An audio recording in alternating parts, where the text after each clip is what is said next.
Okay, so in today's video, I want to talk about the hidden math behind scaling a company. And from the get-go, I want to say your company's revenue ceiling is set by the collective entrepreneurial skill inside it. So not by your strategy, not by your marketing, not by your effort, but by the caliber of people capable of owning outcomes. Basically, companies grow in the direct proportion to the horsepower of people inside the company.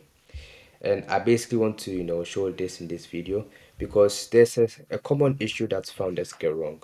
Most founders get this wrong. They think they need employees, they think they need task doers, they think hiring is just about filling out seats. And the thing is, this mindset caps growth because what they need is basically entrepreneurs and intrapreneurs at every layer and department of their company. Basically, people who can own outcomes and not just tasks. Now, I just want to state something clear. A business is basically a hierarchy of entrepreneurial capability. Every level sets the ceiling for the level below. Examples given: a 500k per month company or business is a 500k per month founder with a few 100k per month level operator or operators. A million per month business is basically a million per month founder with a few seven figure operators inside. Basically, you get the gist. I shouldn't go on and ramble. The thing is, why does this matter? If your team has more entrepreneurial talent than your current revenue level, you will grow. Or if you're already growing, then you continue growing. But if your team has less entrepreneurial talent than your current revenue level, then you either plateau, stagnate, or even decline. Basically, I want to say that your growth rate is tied to how much responsibility you can distribute as a founder. Basically, distributing responsibility to people who are responsible enough to take upon those responsibilities. That should be said though. So I want us to basically, um, consider two scenarios. So there's scenario one: the company is doing 5 million per year rev. The team is basically full of people capable of running their own 1 million per month businesses. Basically, this team has more horsepower than the company size. So let's say you have 10 members and then all the 10 members are capable of running 1 million per month businesses. You basically have a team which is capable of doing 10 million per month. Simple math. This team, they don't need motivation. All they need is just a release of responsibility and direction. Just give them responsibility. Yo, you have more freedom. You have more responsibility now.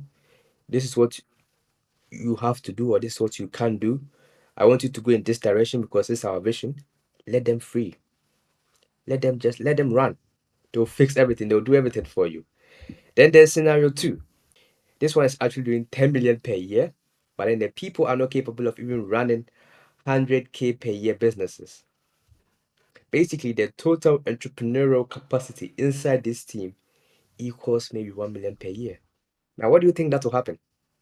Exactly. They will stay stuck because the business cannot outgrow the skill level of its people. Hmm? I want to repeat that again. The business or any business cannot outgrow the skill level of its people, which means that the founder will keep on grinding, but nothing compounds. Or even if something compounds, not for long. So I've said a lot. I basically want to teach you how you can diagnose this and see how you can put this into your team. Number one, look at your team structure. Or if you have a lot of team members, I know teams that have like 50 team members or something like that. Look for the closest square root of your team. And why closest square root? If you have 50, the closest will be 49, which is basically 7 people. There's basically a law, Prince law, which is that the square root of the amount of people in your team produce about 50% of the work. Well, that is my addition. But basically the square root, the closest square root of the amount of people in your team basically puts out 50% of the work. So once you have that, I want you to ask one question. Could each of them run a business one level below yours? You know, like if you have a right hand man, a left hand man, COO, C suite, could each of them run a business one level below yours? If the answer is yes, then congrats, your business will grow.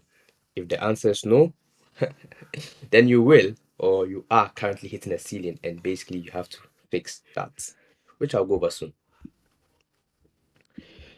Now, there's a founder's trap which most founders fall into because most founders think that the next level requires personal leveling up from the founder himself or herself. And the truth is, the next level actually requires leveraging people who are already at the next level. I want to repeat this again because it's important. The next level requires leveraging people who are already at the next level. Hmm? Basically, you buy speed to goal by buying capability. You buy scale to X revenue by buying talent. Like I'm not saying that your personal growth doesn't matter. It matters, but then your team's horsepower, bro, trust me, that determines the timeline in which you achieve your goal. So that is very, very important. Now, the bottom line for this video is simple. Number one, count your team's entrepreneurial horsepower and decide if you have enough capability for the next level.